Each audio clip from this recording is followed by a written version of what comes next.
Kisah ini berdasarkan kisah nyata. Pada tanggal 5 Desember 2020, klien menghampiri saya dan menceritakan apa yang telah klien alami, terlebih lagi pada saat pandemi COVID-19, yang dimana segala kegiatan dilakukan di rumah, termasuk pembelajaran secara daring. Nah, permasalahan pun muncul dan pikiran klien pun merasa terganggu. Assalamualaikum. Waalaikumsalam. Fak, silahkan duduk dulu. Gimana kabarnya? Alhamdulillah baik, Bu. Ini yang semalam WA saya ya? Iya, Bu. Coba perkenalan dulu, teh namanya siapa? Nama saya Dina Konselia, Bu. Oh, Teh Dina yang mahasiswi UIN ya? Oh iya, Bu, betul. Jurusan apa teh? Sekarang jurusan ilmu perpustakaan, Bu. Oh, ilmu perpustakaan ya. Semester berapa? Baru semester 3 sih, Bu. Oh, iya. Berarti kalau misalkan di UIN itu ilmu perpustakaan itu masuk Fakultas Adab dan Humaniora ya? Betul sekali, Bu. Iya. Nah, Teh Dina asal mana? Saya asalnya Sukabumi, Bu. Asli Sunda, Bu. Oh, sama dong, kita juga sama-sama Sunda berarti. Iya, Bu. Saya juga dari Sukabumi, Teh. Saya baru tahu, Bu. Iya. Sebelumnya Teh Dina apa pernah melakukan bimbingan dan konseling? Saya belum pernah sih, Bu. Baru kali ini. Saya beritahu terlebih dahulu ya. Oh, baik. Proses bimbingan dan konseling ini dibatasi ya Teh, waktunya selama 45 menit. Jika harus ada yang ditindaklanjuti, kita agendakan pertemuan yang selanjutnya ya Teh. Oh, baik, Bu. Sebelumnya Teh Dina tahu nggak apa itu bimbingan dan konseling? Belum sih, Bu. Belum terlalu tahu. Nah, saya beritahu terlebih dahulu ya.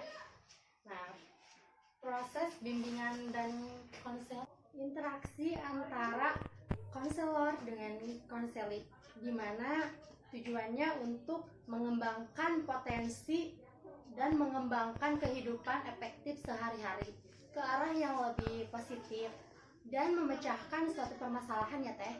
Nah, di dalam konseling ini ada 3 asas. Yang pertama itu ada asas keterbukaan. Jadi, klien bisa terbuka tanpa ada yang ditutupi kepada konselor agar pengentasan masalahnya itu dapat diatasi secara tepat ya Teh. Oh iya, Bu. Nah, yang kedua ada asas kesukarelaan, yaitu klien bercerita semua yang dialaminya tanpa ada paksaan. Nah, Teteh juga jangan ngerasa terpaksa ya. Kalau Teteh tuh harus rela gitu, cerita Teteh tuh dikeluarkan gitu, diungkapkan seperti itu. Nah, yang ketiga itu ada asas kerahasiaan. Jadi di mana semua yang Teteh ceritakan, yang Teteh ungkapkan, insya Allah aman secara data-data dan tidak akan bocor ya Teh. Baik, Bu. Kelihatannya Teh Dina ini seperti tidak bersemangat ya. Iya, Bu, akhir-akhir ini saya merasa banyak beban gitu, Bu. Apa yang menyebabkan Teh Dina merasa banyak beban? Jadi semenjak daring gitu, saya sering ngerjain tugas gitu loh, Bu. Jadi saya merasa terbebani aja gitu. Oh, baik. Seperti itu ya. Sejak kapan Teh Dina merasa terbebani lalu tidak bersemangat? Sejak daring gitu loh, Bu. Banyak tugas-tugas yang deadline-nya tuh deket-deket gitu. Terus banyak banget gitu tugasnya. Sampai-sampai saya sering begadang gitu loh, Bu. Oh, Teh Dina juga sering begadang ya. Iya, Bu. Terlebih lagi loh, Bu, saya juga punya masalah gitu loh, Bu, sama hubungan saya sama pacar saya tuh, Bu. Oh, jadi selain tugas-tugas yang Teh Dina bilang tadi banyak, ada juga masalah pribadi Teh Dina, yaitu hubungan Teh Dina. Iya, begitu, Bu. Ya, saya kan LDR gitu ya, Bu. Terus dia jarang ngabarin gitu, Bu. Jadi saya ngerasa saya sudah terbebani oleh tugas, ditambah dia yang jarang ngabarin gitu. Ya, saya merasa ya gitu. Oh, jadi begitu. Saya juga bisa merasakan ya Teh. Iya, ditambah akhir-akhir ini saya juga sering nangis, Bu, gara-gara tugas kan. Terus ditambah pacar saya yang jarang ngehubungin saya. Kita kan LDR, dan dia juga semester akhir sih, mungkin karena sibuk kali ya. Oh, jadi Teh Dina ini yang membuat Teh Dina merasa cemas dan merasa terbebani itu bukan hanya dari faktor tugas-tugas, melainkan ada juga faktor yang lain, itu hubungan percintaan Teh Dina ya. Iya begitu Bu. Mungkin karena Teh Dina ini jarang berkomunikasi, apa Teh Dina sudah dibicarakan baik-baik apa penyebab pacar Teh Dina ini berbeda dan juga tidak menghubungi seperti biasanya? Saya orangnya gengsian gitu loh Bu, saya jarang ngasih kabar duluan, jadi males gitu. Jadi saran Ibu gimana ya? Nah, menurut saya coba Teh Dina dibicarakan baik-baik, diomongin baik-baik. Apa yang membuat pacar Teh Dina berbeda? Coba sekali-kali beri perhatian melalui via telepon maupun via pesan ya. Nah, Teh Dina juga saran saya sih kalau misalkan banyak tugas seperti itu, Teh Dina itu harus menyicil istilahnya gitu ya. Jadi deadline tugasnya juga dapat terselesaikan ya Teh. Jadi Teh Dina juga harus pintar-pintar memanage waktu, gunakan waktu senggang Teh Dina itu secara baik dan juga bermanfaat ya Teh. Lalu untuk hubungan percintaan Teh Dina, menurut saya faktor penyebab pacar Teh Dina ini jarang menghubungi itu yang pertama tadi Teh Dina bilang kan pacar Teh Dina semester akhir ya. Iya Bu. Nah, mungkin pacar Teh Dina ini disibukkan dengan menyusun skripsi. Ya ya Bu, seharusnya saya nggak egois dan saya juga harus bisa memanage waktu antara tugas-tugas saya dan hubungan pribadi saya.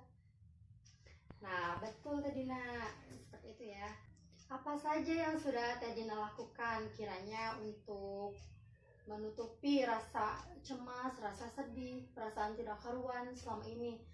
Misalkan dalam melakukan aktivitas yang mengacu Teh Dina untuk berpikiran positif, contohnya seperti olahraga, bersilaturahmi dengan teman, reuni misalkan kayak gitu ya Teh, dan bersosialisasi gitu terhadap lingkungan Teh Dina sehingga pikiran Teh Dina tuh menjadi lebih tenang gitu. Apa? Iya sih Bu, saya belum mengikuti organisasi kayak gitu. Cuman saya mau mengikuti organisasi mahasiswa, keluarga mahasiswa Kebandungan gitu Bu, kayak kumpul-kumpul gitu. Oh iya Bu, saran Ibu bagaimana lagi ya soal LDR saya gitu, hubungan saya? Nah, bagus sekali ya Teh Dina, dengan Teh Dina berinisiatif untuk berinteraksi sosial dan berorganisasi, mengisi kesibukan pikiran kita juga tuh bisa lebih positif dan bersemangat. Sekarang Teh Dina sabar ya, jalan saja, ikhlas, innallaha ma'ana. Ingat ya Teh, Allah itu selalu bersama kita. Jangan lupa ya Teh, sholat 5 waktunya, zikir juga karena itu bisa membantu menenangkan hati dan pikiran kita. Saran saya, coba Teh Dina untuk menjalin komunikasi yang baik lagi dengan pacar Teh Dina. Bicarakan selanjutnya apa yang membuat dia berbeda agar hubungan kalian juga tuh mulus dan berjalan lancar. Oh iya Bu, saya akan memperbanyak lagi ibadah saya, zikir juga, dan juga deadline ya, tugas-tugas saya nggak dipepet ke deadline ya Bu. Ditambah mungkin saya akan menghubungi pacar saya duluan, gak gengsi-gengsi lagi gitu. Iya betul sekali Teh Dina. Seperti itu ya. Jadi kita tuh kan hubungan itu tuh ada dua orang ya. Jadi tuh kalau misalkan masalah perbedaan itu tuh bukan hanya yang masih pacaran, yang sudah menikah pun pasti berbeda pendapat, entah itu berbeda apapun ya.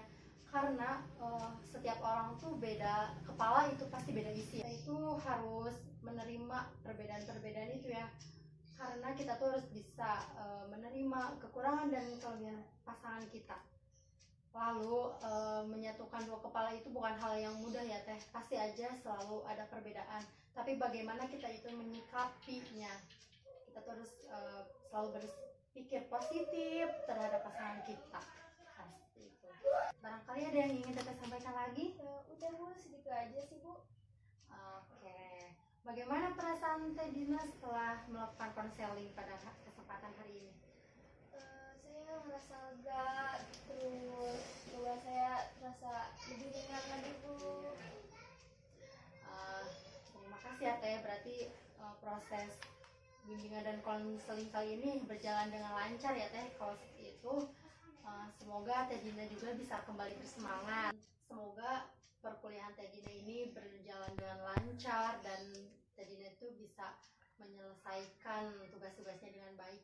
Teh juga harus fokus sama pelajaran ya Teh, karena memang pada masa pandemi COVID-19 ini semuanya terasa sulit. Iya Bu, amin ya Bu. Terima kasih ya Bu. Iya Teh, terima kasih kembali juga ya sudah melakukan bimbingan dan konseling pada hari ini. Ya Bu. Terima kasih ya Bu. Assalamualaikum Bu. Waalaikumsalam. Dadah. Assalamualaikum. Terima kasih sudah menyaksikan video saya yang merupakan tugas akhir mata kuliah keterampilan dasar konseling. Assalamualaikum warahmatullahi wabarakatuh.